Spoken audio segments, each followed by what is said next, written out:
And the Sucio.Talk, hanging out with Chef Serigne Mbaye here in New Orleans, or Nola, as most of you know it, from the Popup Dakar, Nola.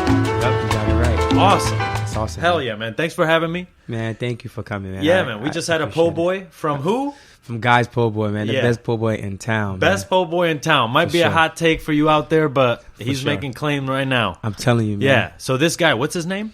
Guy? Is the name of the PoBoy is called Guy's PoBoy. Yeah. The So- chef you were just talking to, though, he was incredible. Actually, I don't even know his name. that's, you know, it's just, you know, he don't know my name. I don't know his name. We call each other chef, and that's that. You know, that's that. You know, I like that. New Orleans has the thing called where you go to a certain place, they just call you baby, Okay. and that's that, baby. You know, Yeah. and that's, and that's what it is. You know, what I I'm saying? like it. So, yeah, you said he just makes the po' boys, and he was there hustling just by himself. I mean, he was there at least 10, 15 people waiting for a sandwich. Yeah, exactly.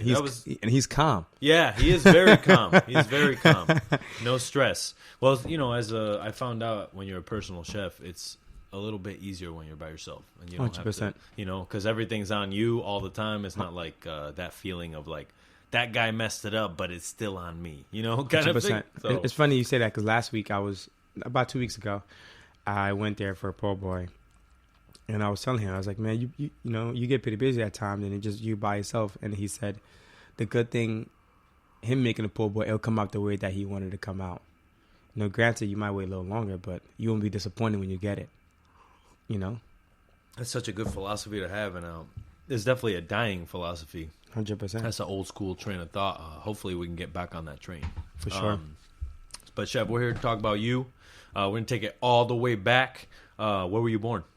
I was born in New York City, man. I was born in Harlem. Dope, man. Hell yeah. Harlem, yeah. Okay. And how long did you live in New York? I was born in Harlem, and then at age of 5, my parents took me to Senegal, West Africa, Okay. where I spent most of my childhood. I was there for about 10 years.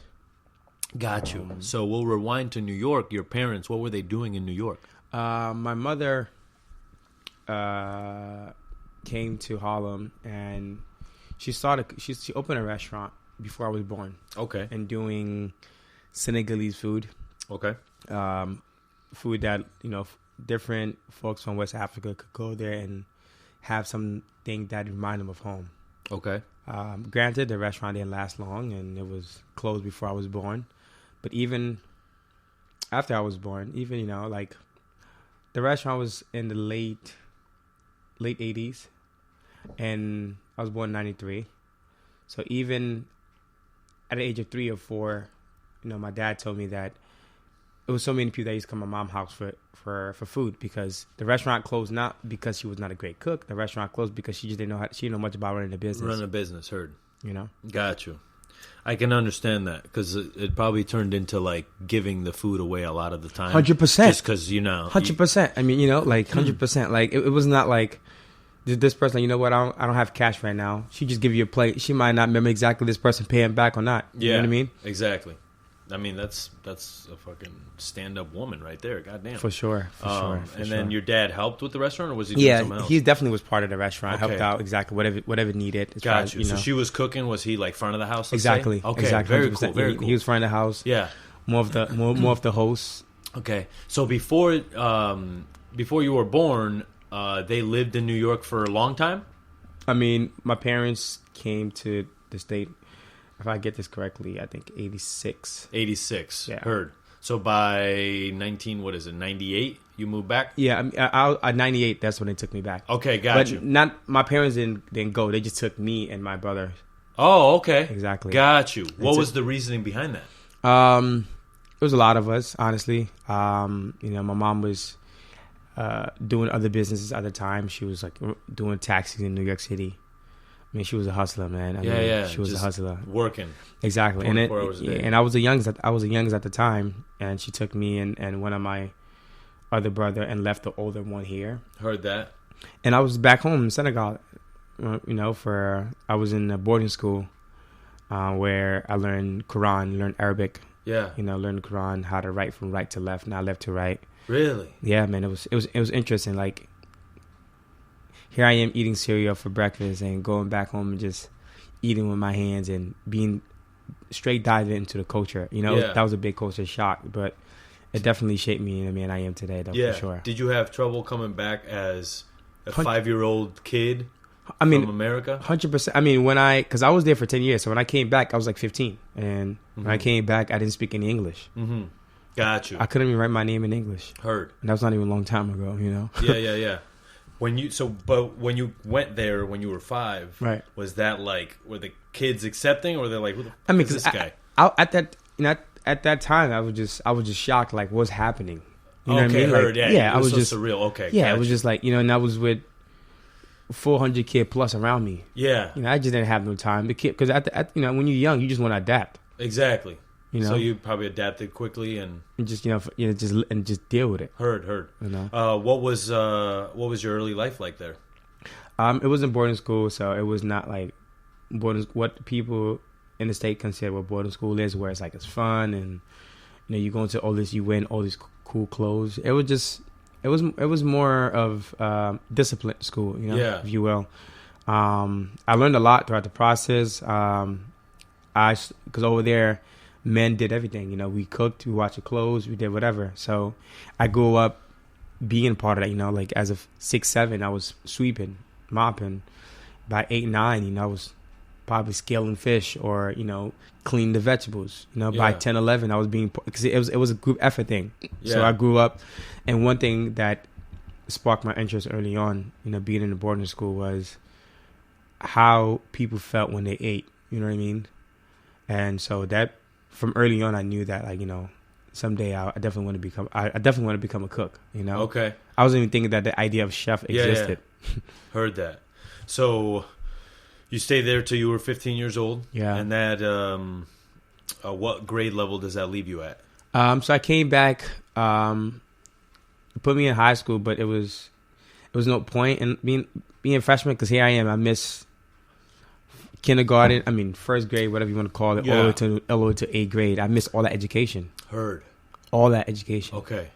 So I was in ESL, you know, English as a second language. You know, just trying to learn English, trying to understand what the teacher is saying. Yeah. I mean, the first 2 years was just trying to understand what was happening. You know, Heard. like here I am again in another culture shock. Yeah. You know, whereas like I'm in a class when I don't understand what no one is saying to me. That was how I felt when I was 4 and moved to the States and started school. Wow. Because I talked fluent like Spanish. I was like, Yeah, right. I'm born in Puerto yeah, Rico. Like that's yeah. it. And then you get there and you're like, this is crazy. That's There- awesome. I hear noise, That's but crazy. I don't know what they're saying. Right. It's right. definitely a scary. I remember one day I was like waiting for my mom outside of school, and you know, just a bunch of kids running around, and I left. I started Wow. walking to where I thought was home. Wow. Just took my book bag and like 5 years old, kindergarten, Wow. walking down the street like I knew where I was going, but I knew that I didn't belong there. Okay. And then she moved me to bilingual school, and that's what Okay. helped me out. Okay. So I was like, Okay. thank God. Okay.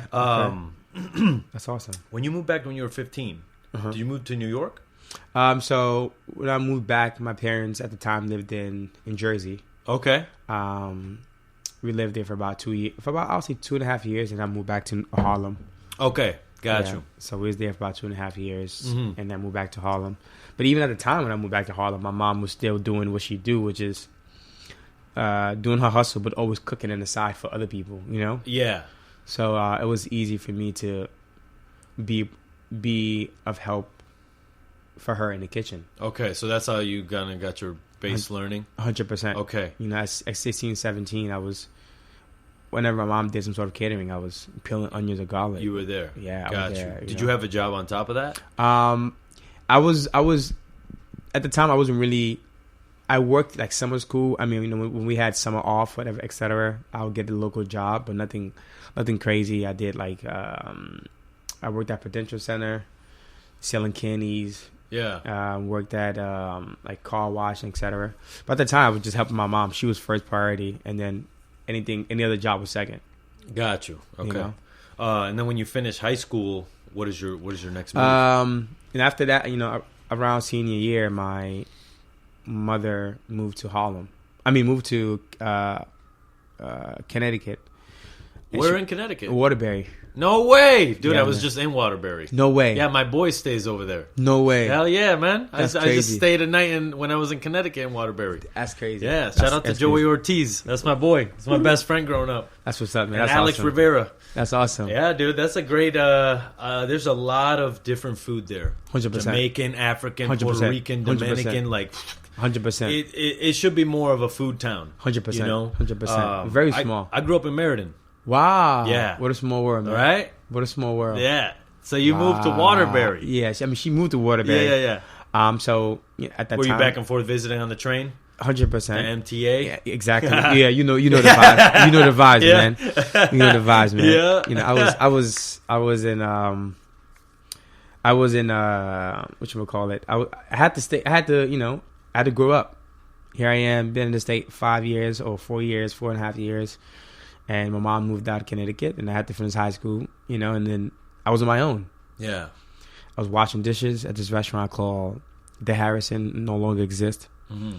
Owned by this chef named Jimmy Bradley. He also owned another restaurant in New York called the Red Cat, which is a great restaurant. I ended up working there later on. But I was working at the Harrison. I got hired as a help pastry person. Man, I was so awful. They moved me to dishwasher. And it gets crazy, you know. Yeah. I wash dishes and I'm like, They're just like, bro, he Man, cannot do it on the line. he can. I mean, I couldn't. Yeah. I could not. I never forget this. My first task in the kitchen was to just chop pecans. Yeah. I mean, it literally took me more than an hour, you know, just to chop a handful of pecans. I mean, it was awful.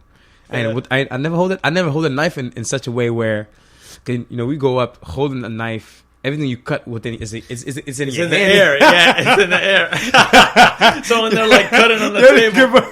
They cut it on the table. I was like, "What the hell is happening, dude?" It was awful. But and then I was dishwasher, and as a washing dishes, I wasn't doing great. So the chef was like, you know, I really like you and etc. You know, but you're not good at dishwashing. So they put me a porter. Okay. So he didn't fire me. So he demoted me to a porter. Even more. Even more further, man. I mean, I'm telling you, The man. next step was the door. exactly. You know, but I think every great chef or any great human being has a story that is the beginning, the foundation. 100%. Yes. So, and I stuck with it. You know, I stuck with it, and I was a porter for another 6 months, and I started finding washing dishes, which is cool. Yeah. And then I made it to Grand Mosaic Station. Awesome. Yeah, How long you know, did that take? That trajectory. It took about a year. Okay. And then after that, I left. I just knew I wasn't going to grow from there. You know what I mean? Okay. Everyone knew around me, everyone been there knew the struggle that I had faced working there. Yeah. And based on how things lined up, I just knew that I wasn't going to grow. Early on, I realized that, you know, that when my time was up, I'm going to leave, you know. It could be 6 months. It could be 2 years. It could be a week. But you'll know. I just know. It's just that feeling, you know, within your gut. So I just left. Yeah. And went to working at this restaurant called Gyukaku, which is a Japanese, like, fast casual, if you will. I was doing bussing over there, and then a position opened up in the kitchen as a prep. Okay. Here I am, you know, learning, you know. Now I had a little bit of kitchen experience. I know what 9 pans and 6 pans was. Yeah, exactly. You know what I'm saying? So it's funny, it's silly that might be, but I think that helps me out. No, it's 100%. Exactly. You know, I knew what it takes to be around the kitchen, how that hustle. Yeah. I mean, I was not a cook by any means, but you know, I knew what you had to be working in the kitchen. So I worked there as a prep cook for another 6 months, 6 to 8 months, I would say, and I found another job. That's one thing I love about New York. I found working at this Cuban restaurant. Yeah. No, Cuban restaurant called Victor's Cafe. Yeah.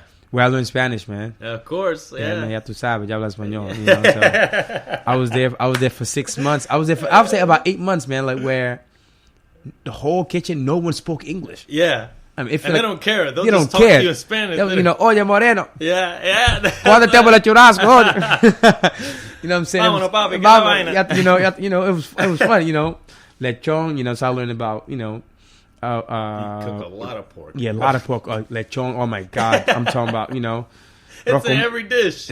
I'm telling you, it was amazing though. You know, rock con pollo, Chuleta. ya tú sabes. I mean, you know, cassavas.